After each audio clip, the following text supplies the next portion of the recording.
Hello and welcome to another edition of Michigan Conservative Roundtable. This is segment 4 in Mac's Held Accountable series. I'm Mac, and today Senator Elizabethwarren from Massachusetts, I'm holding you accountable. So unless you lived under a rock, you know who Elizabethwarren is. She's the 70-year-old senator from Massachusetts, claims to be a Democrat, when in reality, like Bernie Sanders, she is in fact a communist. What does Senator Sanders support? Well, she's a free everything candidate. Free school, free housing, guaranteed pay at your job,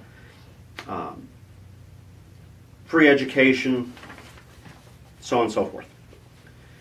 With everything Senator Warren talks about, at the center of it is identity politics. Stray versus gay versus trans, black versus white, citizen versus illegal, so on and so forth, men versus woman. She loves identities, and she loves victimhoods. The people who come into our country illegally, they're victims, not the perpetrators of crimes. She even had to go so far as to create one for herself, claiming to be an American Indian. By now, we all know that claim is false. For her own personal gain, she did this. Sorry, Liz, President Trump called you out as a phony. She was even forced to take an ancestry DNA test, which validated the president's claim and showed her as to be a fake. Now onto her core platform, Medicare for all. It can't work. It's too expensive. Even before you invite the rest of the planet Earth to come join in and partake of our free healthcare plan. Free college for everyone, including everyone who shows up on America's doorstep. All student debt to be forgiven, $2.2 trillion worth. That money's going to vanish from our economy and crash us. Open borders. Perhaps as many as 1 billion people could flood in here with no money, no skills, nowhere to live, but not to worry because everything will be free and completely free to all comers. She fervently supports the new Green Deal proposed by AOC, and its base price would cost $93.8 trillion in the next 10 years.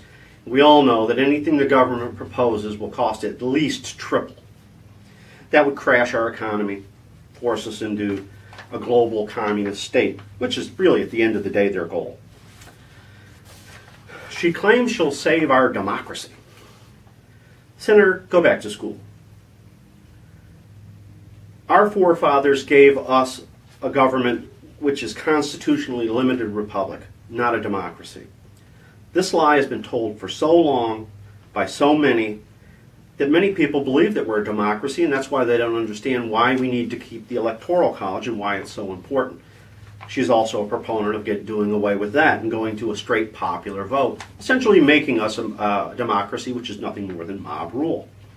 She said she will save the middle class. In the totalitarian state she proposes, there will not be a middle class.